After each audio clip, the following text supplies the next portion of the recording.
Well, today we're going to look at one of my all-time favorite stories in the Bible, especially favorite stories about Jesus. Today we're going to look at Jesus turning water into wine. It's a story that many religious people often explain away, and I have heard this for years, and they get very creative with how they explain it away. But I want to show you today that this story is even wilder than you probably think it is. Now, if you like this whole discussion today, I actually have another podcast called Cabernet and Pray, where we drink wine and we talk about theology. So if this story resonates with you, check out that podcast, Cabernet and Pray. Now, today we're going to look at John chapter 2, beginning in verse 1. It says, "The next day there was a wedding celebration in the village of Cana in Galilee. Jesus' mother was there, and Jesus and his disciples were also invited to the celebration. The wine supply ran out during the festivities." Now, this is where you'd get a record scratch, right? It doesn't matter if you're in the first century or today. If you're at a wedding and there's a wine supply that runs out, it is bad news for everyone. Now, we might think this is a very practical, normal, non-spiritual problem, but this is the setup for something incredible that Jesus is about to do.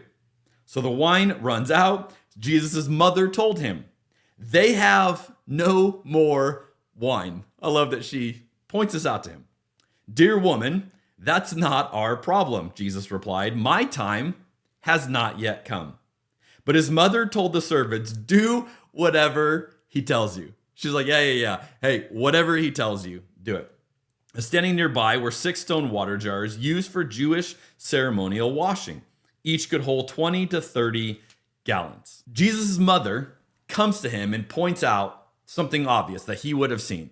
This is kind of like when my wife points out, "Hey, we need to take out the trash," right? What she's saying is, trash is full. Can you go take out the trash? This is what Jesus' mom is doing. Hey, they have no more wine. You need to do something about it. You need to get them more wine. And Jesus' reply is like, whoa, my time has not yet come. What he means by that is, if I do this, the clock starts on my road to the cross. And he knows that better than anyone else at this party. And that's why he's going, I don't think it's time yet. But his mom kind of ignores him. She says, do whatever he tells you to do. And she's inviting him to just bend the laws of nature. Now, there's an important detail in this story that we often overlook. What were the jars there for? Right? These jars are going to become vessels of wine. What were they there for? We read about this in verse 6. It says, standing nearby were 6 stone water jars used for Jewish ceremonial washing. So now, this is a big tradition here. And this is something that's different for us. For them, you would become spiritually holy by physically washing your hands. Now we think you become physically clean, right? By physically washing your hands. We don't associate a spiritual dynamic to that, but they did. And this was a tradition, a rule, if you will, that Jesus often got in arguments with people about. We find an example of this in Matthew 15, verses 1 through 3. It says, some Pharisees and teachers of religious law now arrived from Jerusalem to see Jesus. And they asked him, "Why do your disciples disobey our age-old tradition? For they ignore our tradition of ceremonial hand washing before they eat." And Jesus replied, "And why do you, by your traditions, violate the direct commandments of God?"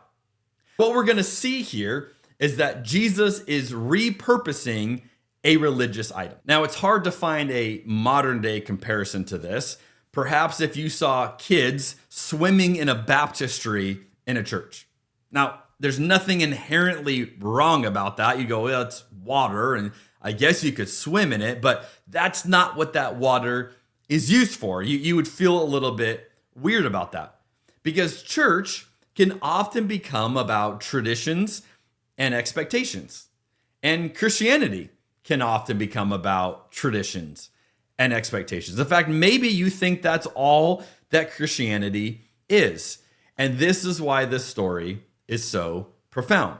Let's see what he does next in verse 7. Jesus told the servants, "Fill the jars with water."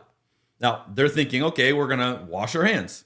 When the jars had been filled, he said, "Now dip some out and take it to the master of ceremonies."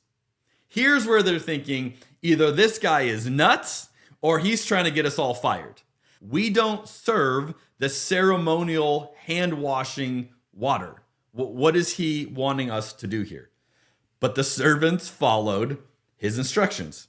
When the master of ceremonies tasted the water that was now wine, which you can imagine them going, whew, not knowing where it had come from, though of course the servants knew, wink, wink, he called the bridegroom over.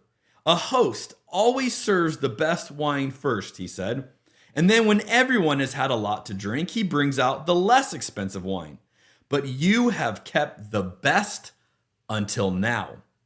This miraculous sign at Cana in Galilee was the first time Jesus revealed his glory, and his disciples believed in him.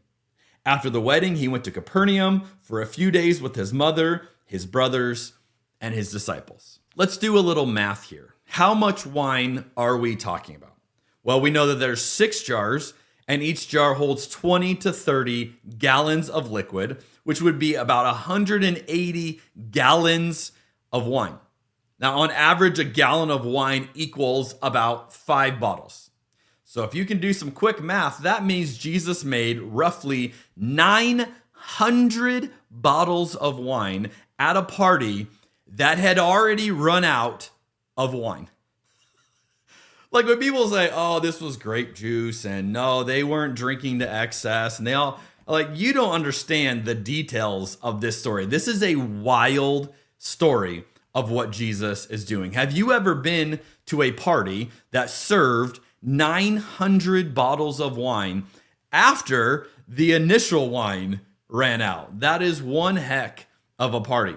If you average, like, let's say $30 a bottle, because it's good wine, so it's not the cheap stuff, this would be $27,000 worth of wine that Jesus just made in modern day currency. Jesus is practically his own winery in this story. Now, this story is scandalous, but not for the reasons why we often think. This is a scandalous story, but we miss why. The scandal is not that Jesus used alcohol, but that he repurposed a religious item. See, part of believing in Jesus, a huge part, was moving away from religion and choosing Jesus instead. Jesus invites each of us, as he did in this story, as he does today, to see beyond traditions and expectations and rules and religion, and instead to find our life in him. And to make that point, he repurposed a gigantic item that they would have all used to connect spiritually with God, and instead gets them to see that he is now the one offering life. You will not ever find life in religion or in rules or in the expectations, but you absolutely will find life in the person of Jesus. And this story reminds us that Jesus is always inviting us away from religion and toward him. I'll see you next week on Rebuilding Faith.